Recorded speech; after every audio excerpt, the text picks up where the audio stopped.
ठाणे जिल्हा ग्रामीणमधल्या वाडा तालुक्यातून गेल्या 30 वर्षांपूर्वी शरद यशवंत पाटील यांनी वृत्तसंकलनाचे काम करत मशाल या वृत्तपत्राची सुरुवात केली.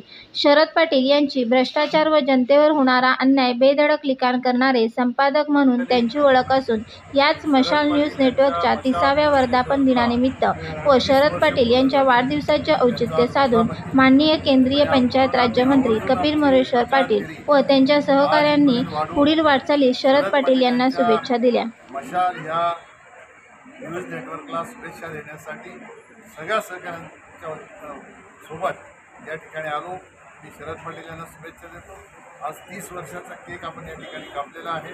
आम्ही प्रत्येक 5 वर्षात असाच केक कापायला तुमचा आम्ही येणार, तुम्हाला शुभेच्छा देणार. मशाल न्यूज नेटवर्क हे खऱ्या अर्थाने गोरगरिबांचा सत्याचा आवाज उठवणारं न्यूज नेटवर्क आहे.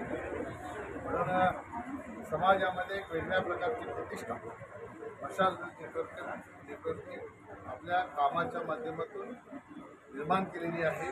विश्वासार्हता निर्माण केलेली आहे. समाजामध्ये प्रतिष्ठा निर्माण केलेली आहे. निश्चितपणाने गोरगरिबांचा आवाज म्हणून भ्रष्टाचाराच्या विरुद्ध, अन्यायाच्या विरुद्ध सतत लोकांची भूमिका मांडून त्याला वाचा फोडण्याचं काम शरद पाटील हे करत असतात. मला वाटतं त्यांचा वाढदिवस उद्या आहे, 8 तारखेला वाढदिवस. त्या वाढदिवसाच्याही मी त्यांना हार्दिक शुभेच्छा देतो. 8 तारखेला वाढदिवस आहे आणि 53वा वाढदिवस आहे.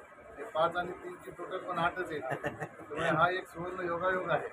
निश्चितपणाने आपल्याला मी आयुष्य मिळो अशी परमेश्वराच्या चरणी प्रार्थना करतो.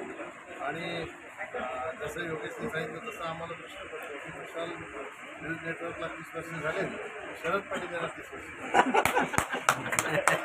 असंच आपण सतत चिरतरुण राहावं आणि समाजाची सेवा करत राहावी अशा प्रकारच्या शुभेच्छा देतो. परत एकदा वाढदिवसाच्या शुभेच्छा. मशाल न्यूज नेटवर्कला 30 वर्षाच्या वर्धापन दिनाच्या शुभेच्छा.